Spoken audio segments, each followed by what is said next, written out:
अस्सलाम वालेकुम दोस्तों, कैसे हो? मुझे उम्मीद है कि आप सभी सही हो गए। न्यू अपडेट के साथ मैं आपके सामने फिर हाजिर हो चुके हैं। अगर आप कुवैत की खबरों से पल-पल के लिए अपडेट रहना चाहते हैं तो इस वीडियो को ज़रूर पूरा देखें। और मैं आपको इसमें 2-3 जो है ब्रेकिंग न्यूज़ उसके बारे में अपडेट करने वाला हूं। तो चलिए फिर वीडियो शुरू करते हैं। लेकिन उससे पहले मैं आपको बताना चाहूँगा, अगर चैनल पर आप पहली बार आए हैं तो चैनल को सब्सक्राइब कर लीजिए और साथ ही साथ बेल आइकन ज़रूर प्रेस कर दीजिए ताकि इन फ्यूचर आपको लेटेस्ट अपडेट मिलती रहे और आप हमेशा हमारे साथ में जुड़े रहें। आज की जो बड़ी खबरों के बारे में मैं आपको बताने वाला हूं और ये काफ़ी जो है आपके काम आने वाली हैं, सिविल आईडी से भी रिलेटेड है। तो चलिए फिर वीडियो आगे शुरू करते हैं।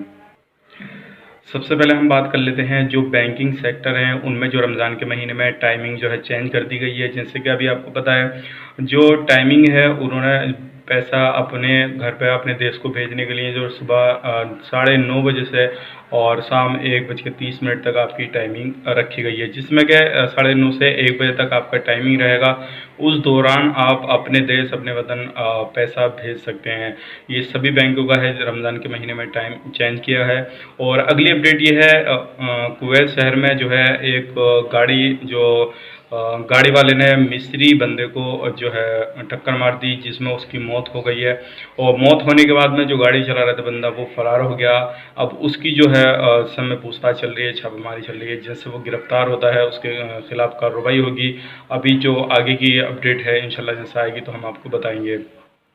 और अगली अपडेट ये है कि जैसे आपको मालूम है, जो प्राइवेट सेक्टर हैं, मेडिकल सेक्टर, तो उनमें जो है हफ्ता में 3 दिन गवर्नमेंट की तरफ से उनको टाइम दिया गया है कि 3 दिन वो खोलेंगे। और उसके बाद में जो है जैसे उनका चल रहा था जिस तरह से काम, वो उस तरह से चलता रहेगा।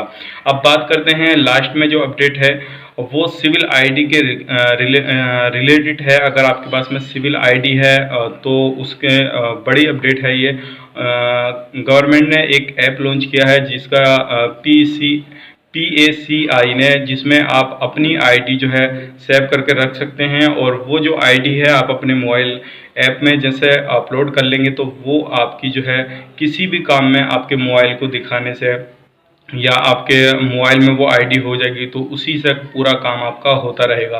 किसी भी तरह से फिर आईडी की ज़रूरत नहीं पड़ेगी अगर एक बार आप अपने मोबाइल में वो आईडी सेव कर लेंगे। तो ये बड़ी अपडेट थी आज की, सोचे कि आपको बताया जाए। तो उम्मीद करते हैं ये वीडियो आपको पसंद आए तो लाइक करें, शेयर करें। और अगर हमारे चैनल पर पहली बार हैं तो चैनल को सब्सक्राइब ज़रूर कर दें ताकि इन फ्यूचर आपको लेटेस्ट अपडेट मिलते रहे और आप हमेशा हमारे साथ में जुड़े रहें। चलिए फिर मिलेंगे किसी नेक्स्ट वीडियो में। तब तक के लिए आप अपना ख्याल रखिए और अपनी फैमिली वालों का ख्याल रखिए। Take care, bye bye.